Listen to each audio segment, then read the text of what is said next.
If you're planning a trip to Williamsburg, Virginia, this episode will help you in 10 minutes know where to stay, what to do, places to eat, so you can make the most of your time.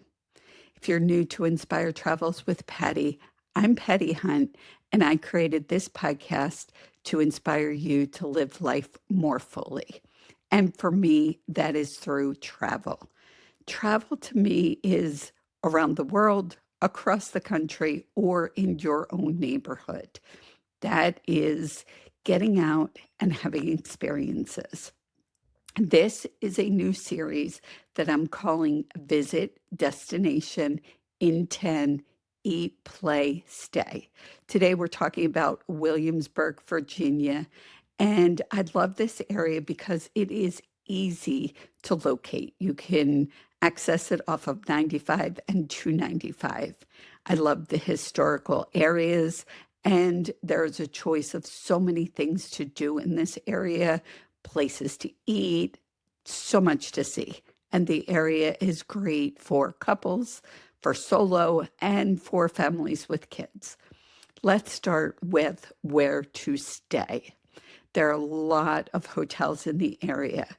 I was down there over the Christmas holiday, and I was with my family who has been there several times. The hotels in the area, I'm saying this because you have to be cautious about some of the inexpensive hotels, even the ones that have brand names, because as they were telling me, some of them were questionable at best. So if you are planning to stay at a hotel and it is on the less expensive side, really check out those reviews. And there are hotels from the inexpensive to the very expensive.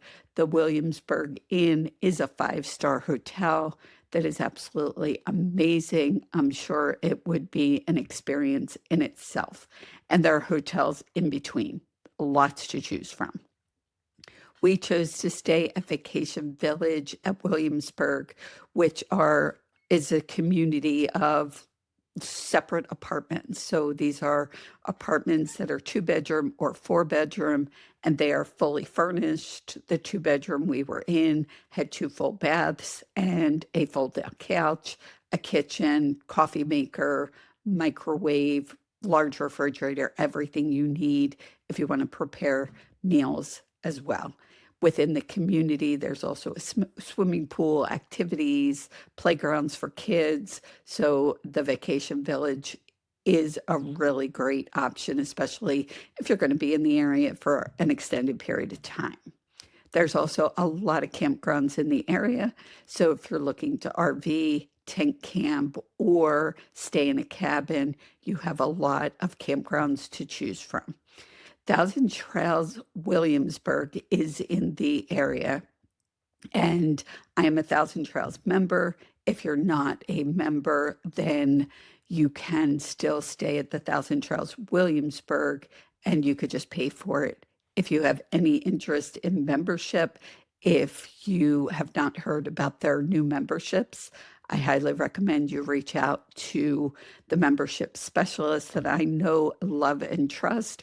I'll put their name and phone number in the show notes so you can get any questions you might have about Thousand Trails. There are also Harvest Hosts in the area. Again, this is a membership program. I'll put a link in the show notes in case you want to check that out. For those of you who don't know, Harvest Hosts there are certain locations that are more than just a day. As far as what to do, there is a lot to do in the area. Obviously, Colonial Williamsburg. Colonial Williamsburg is an area that you walk down the street, and the street looks like what it would have back in the colonial times. We we parked right at, it's called Merchant Square. So this is an area where there's shops and places to eat, all kinds of things. And for me, it didn't feel really touristy. So sometimes you go into an area where there's shops and it just feels really touristy to me, which I don't care for. I don't want, people standing outside pushing things, t-shirts and stuff. That's just not my thing. But this is a beautiful area, again, with a lot of options. And so we parked there, and you do pay for parking. And then we were able to walk around the shops and then walk down the street. Um, and what's really cool is in Colonial Williamsburg, it was the first time I've been there. There are people dressed and in character, and you could ask them questions. It was really cool. You could also take a tour. So they do have tours that will talk about the different areas and the history and things like that. Also in the area in Williamsburg, we went to Busch Gardens, and we were there during Christmas, so it was all lit up for Christmas. But Busch Gardens is there, all year round. They have rides, they have shows, and they have seasonal festivals. So Busch Gardens can be a day, or you could go for days. That's another option when you're in the area. Also in the area is the College of William and Mary campus, and you could actually walk around the campus. It is one of the oldest universities in the country, and it is really cool. The architecture and the places that you see in this area. I could see spending a day just wandering around this area. But there's also trails in the area, there's riverside paths. So there is pretty much something to do for everyone in the Williamsburg, Virginia area. As far as what to eat, so in this area, there are many colonial-inspired taverns and modern restaurants. There's everything from comfort foods to fresh seafood and fine dining. And what I've really loved is there was lots and lots of places to get dessert. I love my desserts. But for anybody who knows me, I need to start off my morning with my cappuccino. It's actually a cafe mocha, so it is a cappuccino with chocolate. My two favorite things, coffee and chocolate. And there were plenty of places to get great coffee. One of my favorites was a shop called Illy Cafe. This was in Merchant Square, and they have coffee, breakfast, lunch, cocktails, wine, and dessert.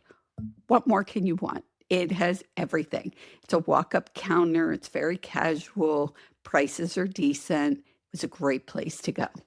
While you're in Merchant Square, there's also a place called the Peanut Shop. And in that shop, they have way more than just peanuts. They have samples of so many things. Walk through there before you have lunch, get your samples, and oh, it was just incredible. There were so many incredible things to taste, things I wasn't sure I would like. That's a cool place. The other place is called Dog Street Pub, and we had dinner there. The food was great. The service was incredible. This is kind of an experience because it's in an 80-year-old transformed bank. So really cool. The other place we enjoyed was Wyeth Candy and Gourmet Shop. And it's just that it is a candy store with homemade candies and fudge, and it had all-time candies. It's a big store with lots to choose from.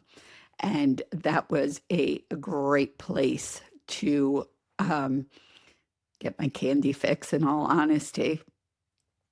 So some of these things I'm talking about, if you're watching on the podcast, some of these things will also be on video on YouTube.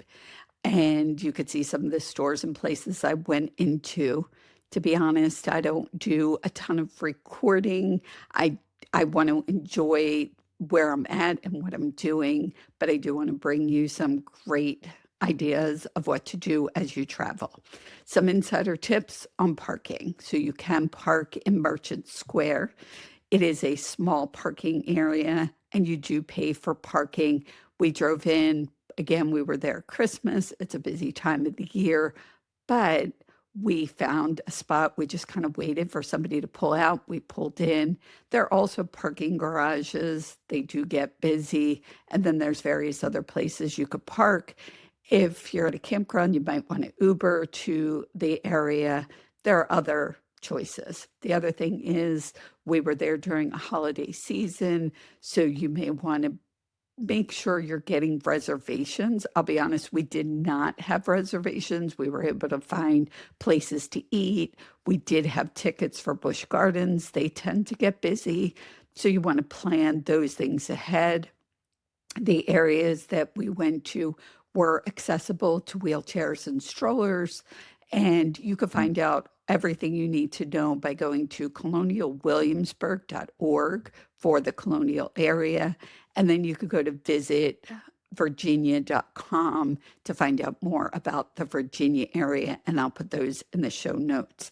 One other thing, because we were staying in an apartment type place, there are stores and places you could go, but if you go just a little bit, just 5-10 minutes, there are markets, and in the area there is Wawa. So for anybody who doesn't know what a Wawa is, it's sort of like the nicest Sheets, more like a Buc-ee's, nowhere near as big though, but they have great food, gas, diesel, convenient, and so you could just run into a Wawa to get snacks and food and things like that. So that's another insider tip for you. That wraps Visit Williamsburg in 10, Eat, Play, Stay. If this episode resonated with you, please hit the follow or subscribe button. So follow if you're listening on the podcast, subscribe if you're watching on YouTube. And I would love for you to share this with friends that might get benefit out of it. And a question for you, where should I go next? Please let me know by going to any of my social media platforms at Inspire Travels with Patti. And I want to leave you with this one last message, and that is travel isn't just about where you go, it's about how you live. And I hope you live life to the fullest every day.